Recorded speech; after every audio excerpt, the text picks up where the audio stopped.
Like Andrew said, it's great to see you. Thanks for joining us today. If you're joining us for the first time in the room or you caught us online for the first time, my name is Corey. I have the honor and privilege of being the lead pastor here at GFC. And for those of you here in the room, thank you for, again, joining us in the midst of our mess. I've watched a lot of people walk in these. In fact, I said to Andrew this week, we should have set up a camera that was just pointed at the doors that no one knew was there to just watch your reactions back and forth. Like a lot of people walking in just going like this. Right? Looking around and everything. So it's great. So thanks for, again, joining us. It's much better than it was. Now it feels much more put together, but everything's not done yet. If you touch one of the walls or you brush it, you're going to find dust on you. That's just probably going to happen a little bit. Carter has been dusty. Every day he comes in, he just touches all the walls. So it's great. So thank you for joining us in the midst of that, and we're excited to just have the progress keep going. And new pieces to that to be in. So next week there'll be a little more done, so you can come back and see that as well. This is it's the beginning of the year. It's the second Sunday in January, but this is the first Sunday in a sermon series we're calling Forgiveness 101. And the tagline is this: giving away the same grace you have been given. And so we wanted to start off this year having this conversation about forgiveness. And part of the reason we're going to have this conversation is because I don't know that our grasp, and I don't mean just ours, but like culture or Christianity, like our grasp of what forgiveness actually means is really that good. We might say that we understand it, or we might be able to say, yes, I forgave that person, or I'm in the process of forgiving that person, or I've been forgiven. But what does that actually mean from a biblical perspective? And so we're going to spend the next 4 weeks here, this week and 3 more, just kind of processing that and kind of thinking through what does that actually mean, and how does Jesus ask us to forgive when he talks about it through Scripture. So to start us off, I just want to ask this question. How do you decide whether to forgive someone or not? How do you decide whether to forgive someone or not? And as you think that through, maybe there's times in your life that have come up where you're thinking about when you had to ask for forgiveness or someone had to come ask you for forgiveness. And what did that look like? How did you process that moment and all that kind of stuff? And some of that conversation, if we sat down and talked about it, would probably have something to do with, well, what exactly did they do? How bad was it? Or how did it hurt you or whatever, right? So if you think about it, if you go and you stop for coffee on the way to work, right, and they make the wrong thing, right? So you ordered one thing, they made another, and they hand it to you, and you see that it is the wrong thing. And you say, hey, that's actually not what I ordered. And they go, oh, I'm so sorry, right? And they go, take it back, and they give you what you actually asked for. My guess is, hopefully, the rest of the day, you're not too worked up over the fact that they made your drink wrong the first time, right? You're probably like, okay, like they fixed it. They gave me what I asked for. It's okay. It made me 5 more minutes late or something like that, but it's okay, right? Throughout the day, you're like, all right, it's fine. You're probably not going to worry about it. But if you're on your way to work and somebody is driving next to you and they're on their phone and they sideswipe you and you end up in a ditch or something like that, and then you've got to get out of the car and get their information, they get your information, and then you got to figure out how to get the car out of there, and then you got to figure out all this stuff, and then you're late for work and you miss the meeting and the client's upset and your boss isn't happy, and then you got to figure out how to get your car to the garage and back. Right now you're like, now I don't like that person, right? Because they were on their phone and they weren't paying attention and they ran into me, and now I have to deal with, when am I getting my car back, right? That doesn't just change your 5 minutes, right? That changes your week, because now you've got to talk to the insurance people and you've got to get your car back or not get your car back, or maybe it's where, and then you got to call this person and you got to figure out the client issue, right? It blows up. And now your attitude towards that person maybe is much different than the person that just made your drink wrong.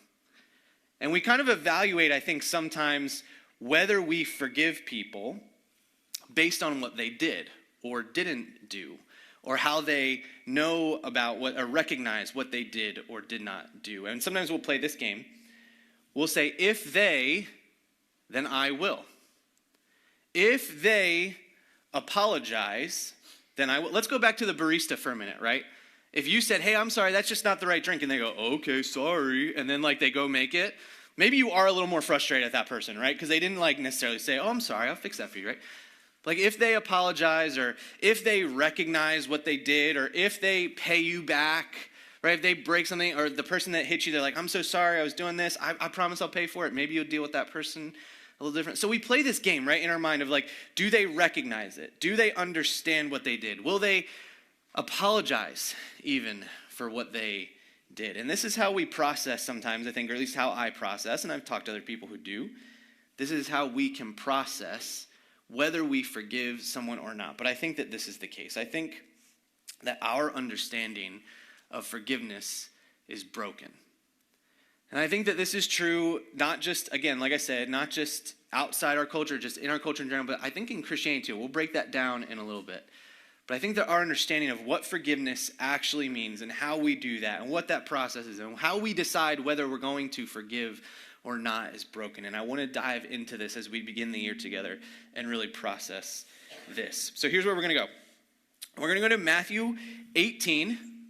Patrick, I'm still getting a little bit of a buzz when I'm over here, just so you know. Matthew 18, we're going to start in verse 21, and we're going to walk through kind of this idea. If you want to follow along with us, there's a couple ways to do that, right? You can grab the QR code and scan it. That's on the screen right there on the back of your Next Steps card. You can scan that. It'll take you to our website where we get all the verses and all the notes set up for you ahead of time. We're not going to bounce around a lot today, so if you want to open your Bible, that's totally fine too. You can follow along there for sure. So Matthew 18, verse 21, Peter comes to Jesus, and this is what he says. It says, then Peter came to him and asked, Lord, how often should I forgive someone who sins against me? 7 times. Now, this is kind of a weird question. Like, why?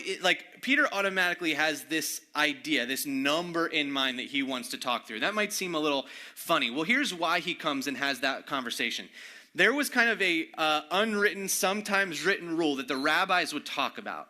And that rule was, if someone did the same thing wrong to you 3 times, you had to forgive them. But on the 4th time, you don't have to anymore. So someone comes to you and they lie to you, right? They say, I'm sorry I lied to you.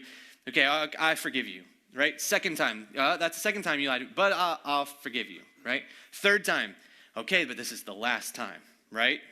They lie to you 4th time, you could look at them and just say, I don't forgive you anymore. That was the reality of it. It was kind of a measuring rod for how much we actually have to forgive people that do wrong things. That was it. 3 times, and then on the 4th time you didn't have to. So when Peter comes and asks this question, he doubles it. He goes, you know what? I'm going to see if I can make this better. I'm going to stretch this out a little bit. And so I'm not just going to say I'll forgive someone 3 times. I'll forgive them 7 times. But on the 8th time, done. Right? Not doing it anymore. Jesus, is this enough? Is kind of what he's saying. We're going to stretch it out. We're going to make it better. Is this enough? But then in he goes on in verse 22. Jesus says this. Not 7 times, Jesus replied, but 70 times 7. So, here's what Jesus isn't doing, right? If you're really good at times tables, you know what that number is. I'm not. It's 490. I did it for you on my calculator, okay? Here's what Jesus isn't saying, right? You have to forgive someone 490 times, but on 491, out of luck. Because if you think about that, most of the time, people don't do the same thing probably in a wrong way to you 490 times. Hopefully not. Like if you have kids, they probably do lie to us that much, like at some point in their life, but they're kids, right? Process. But most people, if you kept a tally, because here's how this would play out, right? Are you supposed to try this with your spouse? See how this goes, right? You have a list and all the things that they do wrong, and you keep tally marks every time. And you tell them that you're halfway there. Like, if you do this that many more times, I am not forgiving you, right? That's clearly not what Jesus is saying. But Jesus immediately, this is what he does to the conversation. Jesus immediately removes the limitations on forgiveness. He immediately says, don't think about it that way. Like, the way to think about this is not how many times have they done it, and place a limit and say there's a point where we don't have to do this anymore. He just says, forget that way of thinking. This is far beyond that. You need to let go of all of this. This would have been very difficult for them to understand. They would have really, and especially in this culture, like Jewish culture at the time was very based on rules and very, this is what you do, this is what you don't do, all this stuff, right? So they kind of had this all figured out. And now Jesus goes, no, you throw all that thinking out. We're going to remove the limitations on this. This is the way you're supposed to think about forgiveness. Now, we're going to keep going in a minute, but I could stop there and we could let that be the sermon, right? If we really think about this, when Jesus says you're supposed to forgive somebody more than you would ever think you need to, and that's the way we're supposed to understand forgiveness. If that was kind of just what we walked away with today, that would be enough for all of us to think about and process in life. Because we do play that game of what did they do? How bad was it? If they do this, then I'll do that. If they've only done it to me this many times, but if they go so far to do it this way, then I will not forgive them. But Jesus doesn't leave it there. He goes on. In Matthew 18, he continues.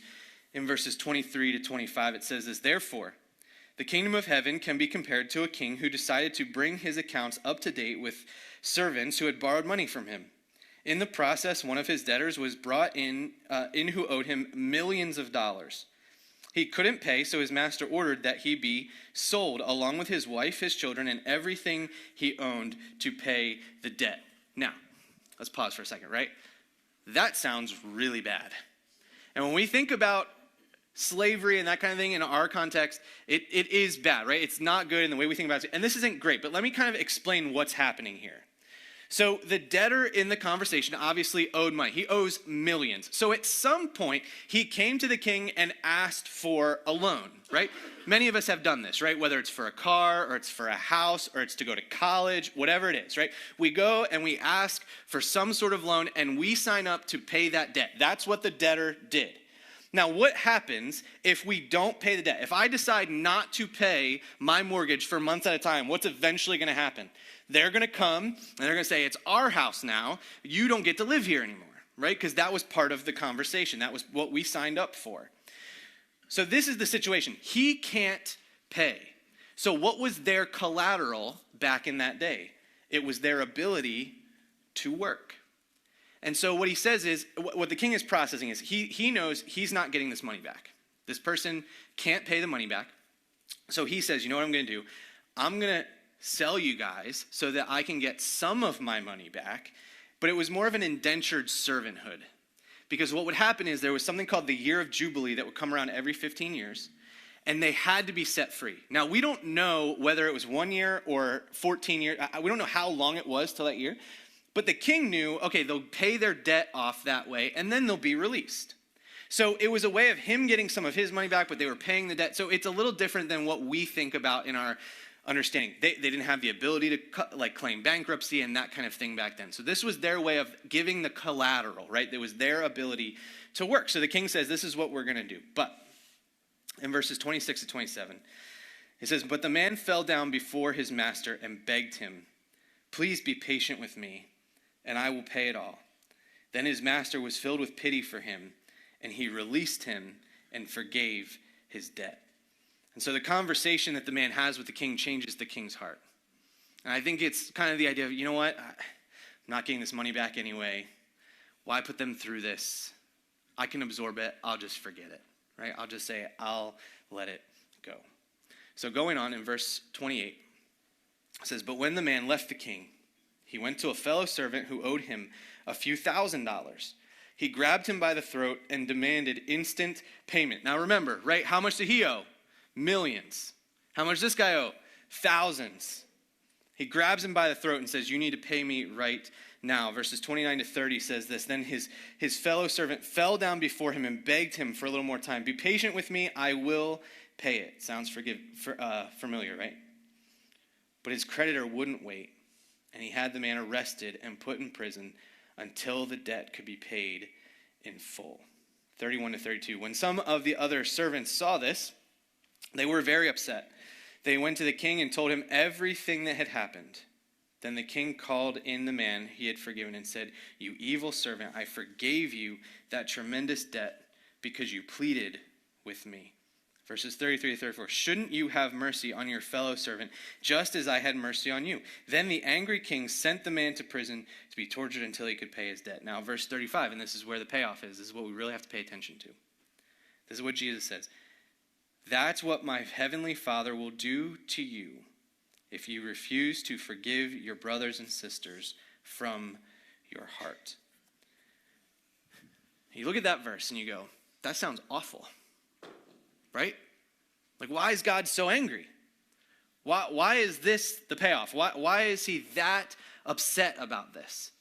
But just like think back through the story for a minute. The guy that came in at first, right, he was forgiven millions of dollars. Just imagine that. I don't know what your situation is or whatever, but like I have a mortgage, still have some student debt, like all that kind of stuff. If you just came in and were like, all of that, you don't have to pay any of that anymore. I'd be like, this is fantastic, right? I would be at a very excited place. And if somebody owed me $500, $1,000, whatever, I'd be like, listen, you're good, right? We don't have to worry about it. I will pass it down to you. We are all right. And instead, he decides to go after the person who owed him far less, even though he was forgiven a massive amount. And it's easy to get to the end of the story and go, that's what God would do. How big of a jerk is God? But really, you think about it, it's just like, just recognize what God did for you. Don't be the person who gets forgiven that much and then goes after somebody else for the smaller amount. We have to think about, like, what does that actually mean? Because many of us, this isn't going to be the tangible way we understand these verses. But how does this play out in our own lives? And so I want to ask this question today. What does biblical forgiveness look like? And I want to walk through this in 4 different pieces to kind of help us process and begin to form our brains and our hearts around what this actually looks like and how we need to understand this from a biblical perspective. Number 1, I think, is this, that we have to name the trespass truthfully as wrong and punishable instead of simply excusing it. So sometimes we get stuck in this space, right? Where we'll be like, I don't want to make that big a deal out of it, so I'm just going to not bring it up. Or I'll just not, say anything. Or I'll just move past it. Or I just won't do that anymore. And what happens is we don't name the issue or name that there's something wrong. And so then what happens? Well, we might go and talk to somebody else about it. I can't believe they did this because now we're going to do, right? Or we'll just sit and kind of stew over it. Listen, the reality is the king didn't look at the debtor in the first place and say that there was no debt. He didn't say, oh, forget about it, it's not on the books, whatever. He recognizes, like, there is something to be done. There's a consequence for not paying this. And they realized that there was payment that needed to be made. Then the king does decide to forgive it, and we'll get there in a second. But it is not wrong or unbiblical or somehow godly to just say, we're not going to name the issue. It's a good thing to go to somebody and say, hey, you hurt me this way. We need to process this. Or, hey, what you said, you may not even have realized, but it made me feel a certain way, and I don't want to feel that way anymore. Maybe this happened to you when you were a kid, or maybe you knew somebody this happened to you, maybe in like high school or something. Every once in a while, people get nicknames that they really like or they really hate, right? And sometimes those nicknames, they're not even out of pain or hurt. Like, people aren't even like making fun of them. They just thought it was funny and they actually really like them. And so they have this conversation. I think I've told this story before, but I'll tell it one more time. If you come for a while, I'll probably tell it again someday, but just forget about it. We had a guy that came on a mission trip with us one year. And he did this kind of weird thing. He was a great guy. I really liked him a lot. But he would have chapstick with him all the time. And he would take that chapstick and he would do both nostrils and then his lips with the chapstick. So, I mean, come on. Like, you're around teenagers all the time, what's going to happen? So we called him Chap Chap. That's what we named him. We called him Chap Chap. And we liked him. Like, we would hang out with him. We talked to him all the time. But, I mean, that stuck. Because, I mean, you do this every 5 minutes. It's just going to happen, right? So this is what happened.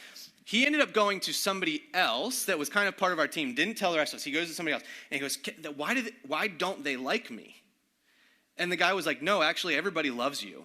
And he's like, well, then why are they calling me this name? He's like, oh, we need to have a conversation, right? So then they came to the rest of us and they're like, hey, we need to stop. And we're like, oh, okay. We're like, hey, sorry, we didn't realize. But like, we didn't realize what we were doing, and he needed to have the conversation. Like, it's a good thing to just like lay it out there, and then everybody was fine. He thought people didn't like him. We had no idea we were hurting him. Like, we have to have the conversation and say, this is what's going on. Like, let's name this and say, even if it's something silly like a nickname, how is this affecting you? I mean, and how do we make sure we're okay? So we have to be willing to name it truthfully, and maybe even the wrong that's happening, and if there's something that needs to change. Number 2 is this, that we would identify with the perpetrator as a fellow sinner. It's really easy at certain times to just kind of elevate ourselves and say, well, I haven't done that, so I'm not that way. Or I haven't done this thing, or I would never say that, or I would never be caught doing that. And we elevate ourselves. But what does the king do? If we go back to verses 26 and 27, it says, but the man fell down before his master and begged him, please be patient with me, and I will pay it all. Then his master was filled with pity for him and released him and forgave his debt. Listen, the repayment of that debt was impossible. The king knew this. He knew there's no way this guy is going to be able to pay it back. This is a different conversation, right? If this guy was making regular payments and he could show, like, look, I'm on track, like, I'm going to keep going as long as I can, like, whatever. The king knew, like, this is not being repaid. Yet what? But the king had pity on him anyway. Listen, there will be things that people do that they cannot fix or repay. That doesn't mean that forgiveness isn't an opportunity for them. There's going to be things that people do where that person sideswipes you and they total your car. Maybe you really loved that car. They can't give you that exact car back necessarily. Right? They're going to do something, they're going to take something from you that they can never give back. And we might want to look at them and say, and I will never forgive that person. But the situation that Jesus brings up here, even though he's using money and debts as the illustration, is to show that even the things that people aren't able to pay back can be forgiven. Number 3 is this, that we release the wrongdoer by absorbing the debt rather than seeking payment or revenge. This is easy too, right? Like if someone does something wrong, it's like, you better pay me back, right? Or you need to do something that's equal and opposite so that we even the scales here. Or maybe in extreme circumstances, you're like, I want revenge on that person. Probably not, but like there's certain times you might feel that way. And instead of saying that we're going to see that, we have to absorb that debt. What does that mean? It means we take on and take in that debt and we don't require them to pay it anymore. That's what the king does in this situation. He says, you do owe it to me. It is punishable. I can send you away. I'm not going to. I will take that debt, and it is a debt that no longer exists for you. And he takes away the payment that needs to be back. Remember this phrase we talked about before? If they, then I will. Can easily fall into this. If they apologize, if they recognize, if they're paid. Now, hear me out, right? It's not a bad thing to want people to do that. In fact, we should encourage other people, whether it's our kids or students or teenagers or whatever, right? Other just peers, right? To go and apologize, right? Recognize what you did. Go and say you're sorry. Or if you broke something, you go and you fix it, right? You go and you have the conversation. You replace the thing that's gone. Or if whatever, like we should work to make things even. We should work to make it up to people when we do something wrong. And that's not bad, and it's not even bad to want other people to do it. But here's what I know to be true, that true forgiveness is not transactional. In fact, all we're doing when we say to somebody, I will forgive you if you apologize, is we're just lowering the debt. We might be saying, okay, you don't have to give me exactly what you took, or you don't have to do exactly what you did, like in reverse or whatever. But I'm going to lower the debt, and if you don't meet that debt level, then the forgiveness isn't yours. We're just lowering what they owe us. And true forgiveness is not transactional. It's just paying the debt. It's just turning the debt in a different way so that we get what we want. And here's the 4th thing. Here's the real aim of forgiveness. The aim is for relational reconciliation. The goal anytime that we're thinking about forgiveness is to make things right with the other person. Now, can things always be exactly as they were? No, they can't. There might be something someone does and you need, like they did something at work and you are the supervisor or the boss and you need to fire them. It doesn't mean in order to forgive them that you have to hire them back. Like sometimes there are just consequences, there are results from something that have to be the case. But what does it look like for you to relationally be okay? Are you able to be in a space with them and have it not be blown up into an argument? Are you able to walk down the same aisle at the grocery store and see them and not have it be awkward? Can you restore the relationship? Not restore exactly the way things were, but that the relationship can be back. But this is the case, and I know that this is true in our culture. It can also be true in church, that to cancel someone is always easier than reconciling with them. There's certain things in our culture, right? If you get caught online, right, someone gets a video or a picture or whatever, and you're doing a certain thing or saying a certain thing or whatever, right, automatically you're done. Same thing happens in churches. There's certain things that people will do or people will say or they'll do something different, and people will say, that person can never be X, Y, and Z anymore, or they're not welcome here anymore. And we do that, and we see their sin, and we just go, we're done with them. Why? Because it's so much easier than actually working towards reconciliation. Because instead, what we'd have to do, right, if there's somebody that's different from us, we have to then figure out, how do I exist with them? So if we have someone who believes, right, is a Christian, they say they're a follower of Jesus, and they believe that trans rights are the way we should go, and then we have to deal with that, and we have to figure out how to be in the same space. That's difficult. Or they think something different, or get this right, they're different politically, right? Now I have to figure out, how do I exist in the same space and have a conversation with this person and be okay? That's the hard work that needs to happen. But we would rather look at somebody and say, I just want nothing to do with you because of what you believe or because of how you think or because of who you are, and cancel them instead. Tim Keller wrote a book that inspired much of this conversation. I read it early last year, and as I processed through the year, I was like, I think we need to tackle this topic. And the book is just called Forgive. I would recommend it to anybody. It's the last book he finished before he passed away. And one of the quotes I pulled from that said this, that some think that by remaining angry, they are giving the wrongdoers what they deserve. But in reality, you are enabling their actions to continue to hurt you. You ever try and do that? Like, I'm just going to be mad at this person forever. Whenever I see them, think about them, I'm just going to be angry at them. And they're going to know it, right? If they look at me, I'm just going to glare at them, right? Just let them know.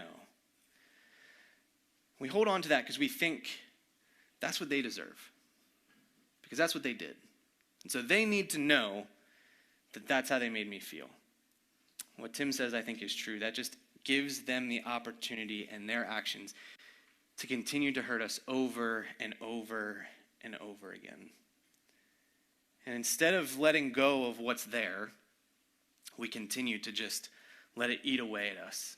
And it hurts us spiritually, it can hurt us relationally, it can hurt us emotionally, it can even hurt us physically because of the stress that we put ourselves under.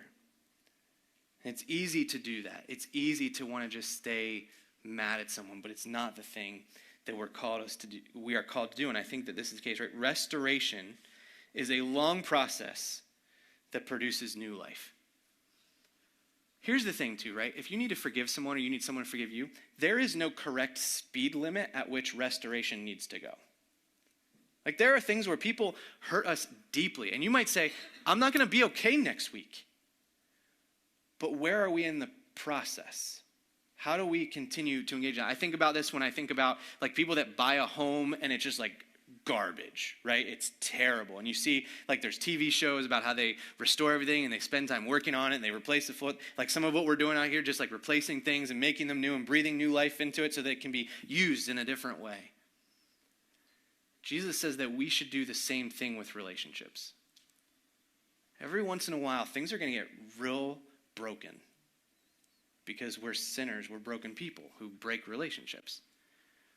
But the call is to go through that restoration process, to put things back together so that there can be new life. Like I said earlier, it's not necessarily going to be exactly the same way that it was, but we can restore it to a place where it can be new and we can connect in a different way. I think our goal should be this, that our goal is to consciously allow God's forgiveness to inform our forgiveness of others. This is what the man in the parable got wrong, right? He didn't think about his debtor the way that the king thought about him. He just was worried about his own bank account. And instead of allowing the forgiveness that he was given to impact the forgiveness he would offer, he forgot completely about what he had walked away from. Our goal as followers of Jesus, and I think if you're not a follower of Jesus and you're connecting with us, I think if we hold to this principle, I think it's a good thing, is that we would forgive people out of the forgiveness that we've already been given. Because here's what we know. If we really are truthful with one another, we love to compare ourselves to other people and say, like I said earlier, I've never done that, or I would never be caught doing that, or I can't believe they did that, right? And we make this scale in our minds, right? But if we're honest with ourselves, if everybody knew all the stuff we thought or we did, we'd be pretty worried about which way that scale was going to tip. And if God says, and Jesus says, well, I've forgiven all of those things, why would we not want to forgive someone else? It doesn't mean we have to do it quickly. It doesn't mean that we don't need time to heal. It doesn't mean that boundaries don't need to be made. But what is our attitude in restoring or trying to restore that relationship? And I think that this is true. If we've not allowed God's forgiveness to change us, it will be evident in our relationships. Want to do something really difficult this week? Sit down with someone who knows you really well and say, how am I at forgiving? And then don't get mad at them for their answer, right? Like sit with them and just say, how do you feel like I do well with forgiveness? And give me an honest answer. And just see what they say. Because if people don't feel like you are a forgiving person, maybe we need to do some work in our own hearts to understand what it looks like for us to have been forgiven, and then how we transfer that to other people so that they can see and experience just a little bit of the forgiveness that Jesus offers to them. I want to close with this idea, and I think it's super helpful when we think about it. That I would just say this, and it'll help us understand. The person who has been harmed, never sits in the seat of the judge. I think when we get forgiveness wrong, we want to sit in the seat of the judge. Right? Does this person deserve forgiveness? And we're the one who's wronged, so we're the one who gets to decide whether they get forgiven or not. But that's not the way things work in a court system, is it? Like the person who gets run into, or the person who was stolen from, or the person whose family member was hurt, they don't get to sit in the judge's seat. They sit and they bring the case before the judge, and the judge gets to sit and he gets to be the one who decides what the reality is or what the punishment is or all of that stuff, right? And when we do this incorrectly, we place ourselves in the judge's seat and we say, I get to decide who gets forgiveness or not. And that's not the case. What is true is that God gets to be the one who gives forgiveness, and only God can truly uphold justice. And we must allow him to do just that. We're going to get into this a little bit more as we go through the next few weeks of this conversation. But when we get worried about who we forgive, sometimes we think, they didn't learn their lesson if I forgive them too quickly. They didn't do maybe they'll do it again if I forgive them too quickly. No one's going to bring justice to them if I just forgive them too quickly. And what God says is that's his seat to hold.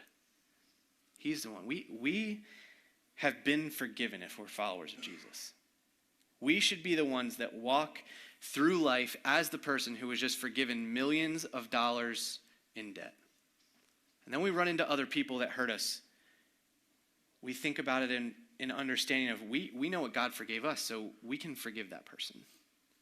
And it changes our perspective, and we don't sit in the judge's seat and say, I'm the one who gets to decide who gets to be forgiven or not, because Jesus is the other one. Listen, if you want to hold away your forgiveness from somebody else, especially if they're a follower of Jesus, it's kind of silly because Jesus already forgave them. And that feels like annoying. Like it doesn't feel fair. And I get that. But here's what I know. Anytime we want to start to talk about what's fair or not in the kingdom of God, and we think about what Jesus sacrificed for us, it gets real unfair towards Jesus real quick and not us. So we have to start to process and think through this idea from a perspective of the person who's been forgiven so much that we can then transfer that forgiveness to other people. Here's what I want us to think about this week, and it's not real tangible, but I want us to be aware of it as we process this and kind of go through this series. It's a simple question. Just how do we need to soften our hearts and rethink our willingness to forgive? I don't know what's going on in your world, right? Maybe we're talking about this idea of forgiveness, and there's somebody that comes to mind, and you're like, I have never forgiven that person, and I don't really want to. I get that. It's not abnormal to feel that way. It's not something that all of us, I think, it's something that we've probably all felt at some point. Like, I just don't want to go through that work. I don't want to forgive that person. I don't want to do that. And I've had times in my own life, like, I gave that example earlier of just like walking down the aisle. There's people I would have seen in an aisle, and I've been like, I'm going to go over here instead, right? Because I don't want to walk down the same aisle as them and have that conversation. I'm just going to avoid them. It's normal to feel that way. But what's going on in our own hearts that we want to do that? What have we not forgiven that causes us to not want to forgive other people? And why are we in that place? And so this week, as maybe you have something ongoing in your life already, or you have the opportunity to forgive people, or you need to seek forgiveness for something, have a soft heart in that. And come from the perspective of we've been forgiven so much. So how do we forgive others? And how do we give people a little bit of an understanding of God's forgiveness to them through the way we forgive them in real time? Let's pray. Jesus, we thank you that you have forgiven us of all the things that we've done. Even the stuff we haven't done yet, you paid for. And God, I ask that that reality would just sink into our hearts for a minute. That as Peter came and had that conversation with you, and he said, 7 times, Lord, I forgive people. And then on the 8th one, and you said, nope, there is no limit to the forgiveness that you offer and that we're called to offer. And that's difficult because when there are things that happen that just, they hurt us deeply. It's very difficult to offer that forgiveness to somebody, especially if they don't recognize it or understand it or are willing to even apologize for it. But I pray that we would see those people the way that you see them. And we would be willing to forgive much because we have been forgiven much. And I pray that you would change our hearts in that this week, that you would help us to recognize that depth of forgiveness you'd offered, and then we get to just give people a little bit of that forgiveness as we go through our days. I pray for anybody that's holding on to an issue, holding on to the unwillingness to forgive. I pray that you'd break our hearts a little bit. We'd see that person the way that you see them, and we'd be willing to forgive them this week. In Jesus' name, amen.